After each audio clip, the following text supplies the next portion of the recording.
అబ్బో ఇక్కడ కేజీ చీరలు కొంటే అర కేజీ చీరలు ఫ్రీ అంట. మంగళ్య షాపింగ్ మాల్, కేజీల్లో సేల్, టన్నుల్లో ఆనందం. సార్ మరి అన్ని సంవత్సరాల నుంచి ఈ ఫిలిం ఎవల్యూషన్ అనేది కూడా చూస్తూ ఉన్నారు. రీల్స్ కానీ తర్వాత నుంచి క్యాసెట్ల నుంచి సీడీల నుంచి ఇప్పుడైతే డిజిటల్ కంప్లీట్ అయిపోయింది. డిజిటల్ వచ్చేసింది కదా. ఎలా అనిపిస్తుంది సార్ అసలు ఎంత ఒక జర్నీ అనంతా అంతా చూసింది మీరే సార్? అన్నీ చూసాం. లక్కీగా అది నిజమే మీరు చెప్పింది. లో బ్యాండ్ నుంచి డిజిటల్ దాకా అన్నీ చూశాను. బాగుంది అది. ఇప్పుడు దానికి క్వాలిటీ ప్రకారం మనకి మంచి రిజల్టే వస్తుంది కదా. ఇంకా బ్రహ్మాండంగా ఉంది డిజిటల్. దీనిలో కూడా ఇంకేవో వస్తున్నాయి, హెచ్డీలో అవి ఇవి ఉంటాయి కదండి. చాలా బాగుందండి. అంటే ఇప్పుడు డైరెక్టర్స్ కానీ అండ్ వాళ్ళు ప్రయత్నిస్తున్న స్టోరీస్ కానీ ఇవన్నీ చూస్తుంటే అది వేరండి. మీరు చెప్పేది టెక్నికల్గా చాలా ఓకే. కథల విషయానికి వస్తే చాలా మార్పులు వచ్చేసాయి. తర్వాత చెప్పాను కదా, సెంటిమెంట్ సీన్స్, ఫ్యామిలీ సబ్జెక్టుల నుంచి దీనికి వచ్చింది, ఫ్యాక్షనిజానికి వచ్చింది. ఫ్యాక్షనిజం తర్వాత అదే కంటిన్యూ అవుతూ వచ్చింది. ఇప్పుడు కొంచెం తగ్గుతూ వస్తుంది. ఇప్పుడు ప్రజెంట్లో కొంచెం తగ్గుతూ వస్తుంది. మళ్ళీ ఫ్యామిలీ వైపు వెళ్తున్నట్టు డెఫినెట్గా వస్తుంది కదా. డెఫినెట్గా వస్తుంది. ఇది లైఫ్ అనేది సైక్లింగ్ అని ఎవరో పెద్ద ఆయన చెప్పాడు కదా. అట్లా తిరుగుతూ ఉంటుంది కాబట్టి మళ్ళీ ఈ కిందకి వెళ్ళింది మళ్ళీ పైకి వస్తుంది. ఒకప్పుడు మా మదరు ఆ ప్రాంతాల్లో చేసేవాళ్ళు బుట్ట జాకెట్లు పెట్టుకునేవాళ్ళు. బుట్ట జాకెట్లు ఆ తర్వాత ఇక్కడికి దాకా పెరిగింది, ఆ తర్వాత ఇక్కడ దాకా పెరిగింది, ఇక్కడికి కూడా పెరిగింది కదా. ఇక్కడికి కూడా పెరిగింది. ఇప్పుడు ఏమైంది, మళ్ళీ ఇది అసలు ఇది లేకుండా ఈ సంకల దాకా ఇక్కడే కట్ చేసుకునేటువంటి ఇది వచ్చింది. మళ్ళీ ఇక్కడ నుంచి ఇక్కడ దాకా వచ్చిందా లేదా? మళ్ళీ మా పాతవన్నీ మళ్ళీ అట్టాగే తిరుగుతూ వస్తుంటాయండి. కాకపోతే ఏంటంటే అప్పుడు పరిస్థితులను బట్టి అప్పుడు దీన్ని బట్టి ఉంటాయి. ఇప్పుడు మెలోడీ ఉన్న సాంగ్స్ రావట్లేదు అంటే అది వరకు ఘంటసాల గారు పాడు, బాలు గారు కూడా చాలా మెలోడీ సాంగ్స్ చాలా పాడారు. ఇప్పుడు వస్తున్నాయా అంటే ఇప్పుడు ఎవరన్నా మీకు ఒక ప్లేబ్యాక్ సింగర్ని కానీ వీళ్ళని కానీ గుర్తుపెట్టుకోగలరా? లేకపోతే సినిమా నుంచి బయటకు వచ్చిన తర్వాత ఒక పాట చెప్పగలరా? డప్పు లేకపోతే డ్రమ్స్ లేకుండా కొంచెం కష్టమే సార్. తక్కువ ఉన్నాయి, లేకుండా పోలేదు, తక్కువ ఉన్నాయి. మరి అంత మార్పు వచ్చేసింది. లిరిక్ ఏమిటో తెలియదు మనకు, సౌండ్ వినపడుతుంటుంది తప్పితే లిరిక్ ఏమిటో తెలియదు. ఆ పరిస్థితి వచ్చేసింది. దీని నుంచి మళ్ళీ ఇవి తగ్గిపోయి మళ్ళీ వచ్చే రోజులు వస్తాయి. అప్పుడు ఘంటసాల ఉండకపోవచ్చు, ఇంకోళ్ళు ఎవరో ఉంటారు, ఇంకోటి గాయకుడు ఎవరో వస్తారు పైకి, ఆయన చేస్తాడు. అది లైఫ్ అంతేనండి సార్. మధ్యలో కొన్ని సంవత్సరాలేమో నంది అవార్డ్స్ అనేది కూడా కొన్ని కారణాల వల్ల ఇవ్వలేదు, మళ్ళీ అనేది రీస్టార్ట్ చేశారు. సో యాజ్ ఆర్టిస్ట్గా కానీ అండ్ ఎలా అనిపిస్తుంది సార్ ఇది మళ్ళీ రీస్టార్ట్ చేసిన తర్వాత ఒక అవార్డ్స్ కానీ ఇస్తూ ఉంటే ఎలా అనిపిస్తుంటుంది?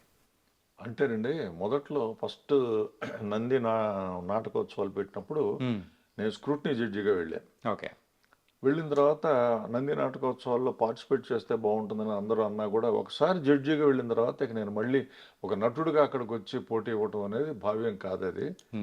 ఎందుకంటే నీలో ఈ తప్పు ఉంది, నీలో ఈ తప్పు ఉంది అని చెప్పేవాడు కదా జడ్జి. ఈ నాటకం బాగుంది, ఈ నాటకం బాగలేదని తీసేసి మంచి నాటకాలనే తీసుకొచ్చి స్క్రూటినీ జడ్జిగా అక్కడ పెట్టాం. అప్పుడు నూతన్ ప్రసాద్ ఇంకోళ్ళు ఎవరో జడ్జెస్గా ఫైనల్ జడ్జెస్గా ఉన్నారు. ఆ తర్వాత 3వ సంవత్సరం 4వ సంవత్సరం నుంచి నేను మెయిన్ జడ్జిగా కూడా కూర్చోవడం మొదలుపెట్టాను. సో ఇప్పుడు మనం నాటకం వేయటం పద్ధతి కాదు. అక్కడితో నంది నాటకోత్సవాల వరకు, బయట మళ్ళీ వేయచ్చు. అందుచే అట్లా వచ్చాను. అప్పట్లో మొదటి సంవత్సరం చాలా అద్భుతంగా జరిగిందండి. 2వ సంవత్సరం కూడా ఏం చేశారు, జోనల్స్ పెడదామని జోనల్గా పెట్టారు. మూడు రకాల జోనల్స్, అటు ఆంధ్ర, ఇటు తెలంగాణ అండ్ రాయలసీమ అని పెట్టారు. ప్రతి 2 జిల్లాలకి ఒక జోన్ అనేది అట్లా పెట్టినట్టున్నారు. అప్పుడు సరిగ్గా గుర్తులేదు. గుంటూరులో వాళ్ళు నాటకం వాళ్ళు ఆ జోన్ వాళ్ళు 2 నాటకాలు వచ్చాయి. 2 సెలెక్ట్ చేయమన్నారు గవర్నమెంట్. మంచి నాటకాలు 2 సెలెక్ట్ చేయండి అన్నారు. వచ్చినవి 2 అవే సెలెక్ట్ చేయాలి. అందుకని ఏంటంటే స్క్రూటినీ జడ్జిగా వెళ్ళినవాడు ఏం చేశాడు, ఒకటి తీసేశాడు, అస్సలు బాగాలేదు అని చెప్పి తీసేసి ఒక నాటకాన్ని సెలెక్ట్ చేశారు. వాడు కోర్టుకు వెళ్ళాడండి. ఇప్పుడు ప్రైవేట్ కాంపిటీషన్స్ కండక్ట్ చేసేవాళ్ళు వాళ్ళ దగ్గర కోర్టులు ఇవేమి నడవు. గవర్నమెంట్ది కదా. నువ్వేం చెప్పావు, నువ్వు 2 నాటకాలు సెలెక్ట్ చేయమన్నావు జోన్ నుంచి, 2 నాటకాలు వచ్చాయి కదా, 2 సెలెక్ట్ చేయాలి మీరు, అంతేగాని మంచిదే చెడుదా అని మీరు వెళ్ళలేదని చెప్పేసి కోర్టుకు వెళ్ళడం జరిగింది. అవి ఏంటి పద్ధతి అండి? అది పద్ధతి కాదు. అట్లా మార్పులు వస్తూ ఆ తర్వాత జడ్జిమెంట్స్ మీద కామెంట్స్ వచ్చాయి. మంచి నాటకానికి ఇవ్వలేదు, మంచి దీనికి ఇవ్వలేదు, మంచి యాక్టర్కి బెస్ట్ యాక్టర్ ఇవ్వలేదు, ఇట్లాంటివన్నీ చాలా చాలా మార్పులు వస్తూ వచ్చాయి. ఇవన్నీ భరించలేక ఆఖరికి ఏం చేశారు, ఎవడు అప్లై చేస్తే మొత్తం అన్ని నాటకాలు వచ్చేసేయండి, బాగున్నాయా బాగోలేక స్క్రూటినీ చూడం, ప్రతి దీనికి 10,000 ఇచ్చేస్తాం, ప్రతి నాటకానికి 20,000 ఇచ్చేస్తాం, ప్రతి పౌరాణిక నాటకానికి 25,000 ఇచ్చేస్తాం, రండి ఎంతమంది వస్తారో అంతమంది రండి. అంటే అందరికీ ఆపర్చునిటీ వస్తుంది అనేది వాళ్ళ భావన. రైట్, అందరికీ ఆపర్చునిటీ వస్తుంది, ఈ తగాదాలు ఇవి ఉండవు, వచ్చేసేయండి, మీరు ఏది బాగుంటే దానికి ప్రైజులు ఇస్తాం అని చెప్పి వాళ్ళు చెప్పారు. ఒక 4-5 ఊళ్ళల్లో కర్నూలు, విజయవాడ, గుంటూరు, విశాఖపట్నం, హైదరాబాదు, ఇక్కడ అన్ని చోట్ల జరిపారండి నాటకోత్సవాలు. ఓకే, అక్కడికి వచ్చేప్పటికి ఏమైంది, అక్కడ కూడా వీళ్ళకి అన్ని మనకు ఆపర్చునిటీ వచ్చింది కదా, బాగా వేద్దాం అనే స్పిరిట్ తగ్గిపోయి పౌరాణిక నాటకం, ఒక సాంఘిక నాటకం, ఒక సాంఘిక నాటిక, మూడింటికి అప్లై చేశాడు వాడు ఒకతను. ఓకే, అప్పుడు ఏమవుతుంది, 25, 20, 45 ప్లస్ 10, 55,000 వచ్చేస్తుంది కదా. ఇదే ఆర్టిస్టులను పెట్టుకుని 3 చేశాడు. బాగుందా లేదా అనవసరం, నాకు ప్రైజ్ అక్కర్లేదు, పార్టిసిపేట్ చేసాం కాబట్టి డబ్బులు వచ్చేస్తాయి. పార్టిసిపేట్ చేసిన డబ్బులే నాకు. నాటికల్లో బెస్ట్ ప్రొడక్షన్ చేస్తే ఎంత ఇస్తావు నువ్వు, 25,000, 30,000 ఇస్తావు ఫస్ట్ ప్రైజ్, క్యాష్ ప్రైజ్, నాకు 55 వస్తుంది అని చెప్పేసి చేశాడు ఆయన. ఓకే, సో ఎట్లాగా మనం ఒకటి ఆలోచిస్తే ఇంకో విధంగా ఏదో విధంగా పుడుతూనే ఉంటుందండి, పుడుతూనే ఉంటాయి అవి. అందరూ మంచివాళ్ళని ఎవడో చెప్పడం, అందరూ చెడ్డవాళ్ళని ఎవరో చెప్పడం.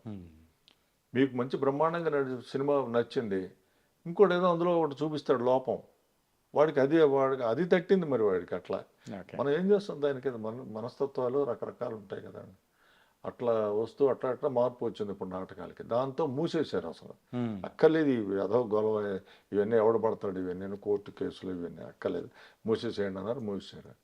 తర్వాత వచ్చిన ప్రభుత్వం అసలు పెట్టలేదు అనుకోండి, పూర్తిగా కంప్లీట్గా దాని మీద దృష్టి పెట్టలేదు. ఇప్పుడు మళ్ళీ మొన్న ఒకసారి స్టార్ట్ చేశారు, మళ్ళీ స్టార్ట్ ఇక్కడ వీళ్ళకి మళ్ళీ వాడికి వచ్చింది, వాడిది కాదు మాకు రావాలి, ఇవన్నీ అదొక లోకం. కరెక్టే సార్. Sir nice sir. అంటే మీతో సుఖం మంచి చెడు అన్నిట్లోనూ ఉంటాయండి, అది నాటకాల్లోనూ ఉంది, సినిమాల్లోనూ ఉంది, టీవీలోనూ, అన్నిట్లో ఉంటాయి. సార్ ఇప్పుడు వస్తూ ఉన్న ఆర్టిస్ట్కైనా కానీ, నిలదొక్కుంటున్న ఆర్టిస్టులకైనా కానీ ఒక ఆర్థిక సూత్రం అంటే మీరు ఏం చెప్తారు సార్? ఆర్థిక సూత్రం అంటేనండి, ఇప్పుడు మనకు ఒక 1,000 రూపాయలు ఇస్తున్నారు, మాకు మొదట్లో 1,000 రూపాయలు ఇచ్చేవాళ్ళు ఆ రోజుల్లో. ఫస్ట్ రెమ్యునరేషన్ మీద ఎంత సార్?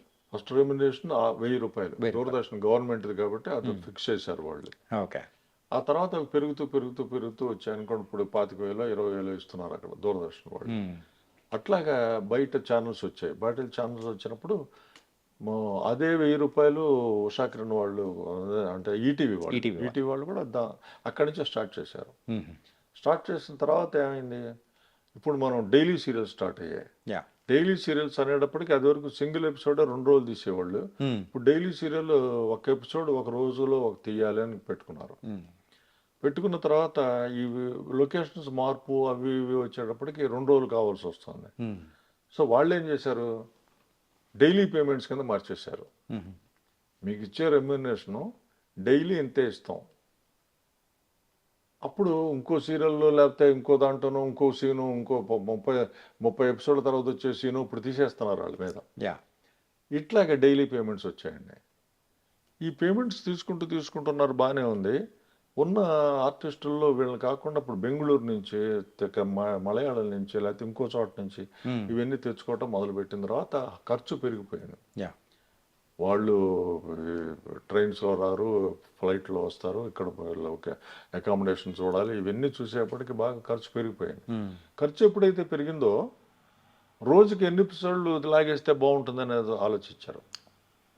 ఒకప్పుడేమో రోజుకి ఒక ఎపిసోడ్ ఉండేది, 2 రోజులకి ఒక ఎపిసోడ్ ఉండేది, తర్వాత ఒక ఎపిసోడ్కి వచ్చింది. ఇప్పుడు ఒకే రోజులోనే 2-3 ఎపిసోడ్లు అయిపోవాలి. 2-3 ఎపిసోడ్ చేస్తే కానీ మనకి గిట్టుబాటు కాదు. మరి అంత ఖర్చు పెడుతున్నారు వాళ్ళని ఏమంటారు, వాళ్ళు తప్పు పడ్డానికి వీల్లేదండి, అంతా పెట్టాల్సిందే మీరు. దాంతో ఏమవుతుంది, క్రీమ్ తగ్గిపోయి లాగుడు, ఇవి ఏదో ఒక సీన్లు పెట్టడం, వాడిని ఉపయోగించుకోవడానికి అట్లా లాగుతున్నారు, ఇవి స్టార్ట్ అయ్యాయి. ఇవి స్టార్ట్ చేయడానికి ఏమవుతుంది, మీకు డైలీ సీరియల్ పెడుతూనే ఉంటుంది కానీ క్వాలిటీ తగ్గిపోతూ వచ్చింది. ఓకే. క్వాలిటీ కొన్ని సీరియల్స్లో మాత్రం క్వాలిటీ మెయింటైన్ చేస్తున్నారు, అంటే నాట్ టెక్నికల్గా, కథాపరంగా కదా పర్వాలేదు. అది అది తగ్గిపోయిందండి. అప్పుడు ఏం చేస్తున్నారు, ఈ ఈ ఈ మోడర్న్ రోజులు వచ్చేటప్పటికి ఖర్చు ఎక్కడెక్కడ ఆర్టిస్టులు కూడా సంపాదించింది ఎక్కడ దాచుకోవడానికి ఇష్టపట్టల్లా. వెంటనే ఒక అపార్ట్మెంట్ ఒకటి బుక్ చేసేస్తాం. ఇప్పుడు మన దగ్గర 10,000 ఉంది, 10,000 అడ్వాన్స్ కొడతాం, ఇచ్చేస్తాం. ఆ తర్వాత కొన్నాళ్ళు ఇన్స్టాల్మెంట్ల మీద ఇచ్చేద్దాం అనుకుంటే ఏమవుతుంది, ఇంకో సీరియల్ రాదు మనకి. ఇప్పుడు వాడికి అక్కడ కమిటీ ఉన్నాం, తెచ్చినట్టు డబ్బు ఇవ్వాలి, లేకపోతే ఉన్న ఇచ్చింది పోతుంది. అప్పుడు ఏం చేయాలి, ఈ సమస్యల్లో ఇరుక్కుంటారు. సమస్యలు ఇరుక్కుంటే మనసు పని చేయదు, సరిగ్గా నానా ఇబ్బందులు పడతారు, ఎక్కడో అప్పులు చేస్తారు, తెస్తారు, వాడికి ఇస్తారు. వాడు ఖర్చులు పెరిగిపోయాయని 20 లక్షలు చెప్పింది 40 లక్షలు చేస్తాడు వాడు.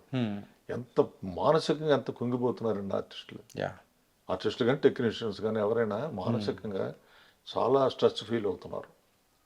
ఎందుకంటే ఈ ఆర్థిక పరంగా అంటే విషయాల్లో జాగ్రత్తలు అనేది, అదే జాగ్రత్త అనేది ఏంటంటే మనకి తృప్తి అనేది కనుక ఉంటే జాగ్రత్త పడతాం. మనం ఒక్క సీరియల్లో లేకపోతే ఒక్క సినిమాను చేసేసి ఒక మంచి మారుతి కారు అంటే 800 ఉండేది, అప్పుడు 2 లక్షల్లో వచ్చేది. ఇప్పుడు అది కాదు కదా, 10 లక్షలు పెడితే కానీ కారు లేదు. కంఫర్టబుల్గా ఉంటే కారు కొనాలి, అపార్ట్మెంట్ కొనుక్కోవాలి, ఇవన్నీ ఉండాలి. ప్రతి వాళ్ళు అనుకుంటాం, మన పైకి రావాలని ప్రతివాడు అనుకుంటాడుగా. ఈ ఇబ్బందుల వల్ల ఇదైపోతున్నారు. ఒక సీరియల్ నువ్వు సక్సెస్ అయినప్పుడు, బాగా సక్సెస్ అయ్యి నీకు 4 సీరియల్స్ వస్తున్నాయి, ఆఫర్లు వస్తున్నాయి అంటే అప్పుడు నువ్వు రిస్క్ చేయాలి. మొదటి దాంట్లో చేసేస్తే ఏమవుతావు, ఇదిగో ఇట్లా స్ట్రెస్ ఫీల్ అయిపోయి చాలా ఇబ్బంది పడిపోతాం. ఆ రోజుకు బాగుంటుంది కానీ తర్వాత రోజుకు మాత్రం ఇబ్బందులు అనేది ఉంటుంది. Nice sir. అండ్ సార్ ఫైనల్గా అయితే బోల్డెన్ విషయాలు అనేది కూడా షేర్ చేసుకున్నాం మనం. కాకపోతే నాకు పర్సనల్గా బాగా ఇష్టమైనది మీరు యాక్ట్ చేసిన దానిలో చాలా ఉన్నాయి. అందులో సూర్యుడు అనేది ఇందాక నేను చెప్పాను. అండ్ చిరంజీవి గారితో యాక్ట్ చేసిన మూవీ, ఇద్దరు మిత్రులే కాకుండా అన్నయ్య మూవీ కూడా సార్. ఇద్దరు మిత్రులు, అన్నయ్య, రిక్షావాడు. ఓకే. అన్నయ్యది మాత్రం భలే ఉంటుంది సార్. అలా వచ్చి మీరు అలా వెళ్ళిపోయినా కానీ ఆ కలెక్టర్ క్యారెక్టర్ మీరు చెప్పే దానితో ఒక్కసారిగా ఎలివేషన్ అనేది వచ్చేస్తాం. అవునండి. అదే ముత్యాల సుబ్బయ్య గారి దగ్గర అంతకుముందు ఏదో సినిమా చేశానండి, గుర్తులేదు. ఈ అన్నయ్యకి మళ్ళీ పిలుపు వచ్చింది.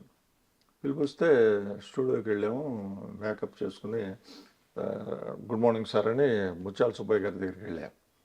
వెళ్తే ఆ రెండేటి శర్మ గారు మీరు అక్కడ కూర్చున్నారు, అరవింద్ గారితో మాట్లాడుతున్నారు చిరంజీవి గారు. ఆయన దగ్గరికి వెళ్ళి ముందు థ్యాంక్స్ చెప్పారండి అన్నాడు. ఏంటి సార్ ఏంటంటే, మీ వేషానికి మీ పేరు ఆయనే చెప్పారండి. ఆయన చెప్పారు. అరే ఆయన అంత మన ఎక్కడ ఆయన దృష్టిలో ఉంటాం మనం, అసలు మనం వేసే వేషాలకి అవన్నీ ఆయన చూస్తారా అనుకుంటాం కదండి మనం. నాకు ఆశ్చర్యపోయా.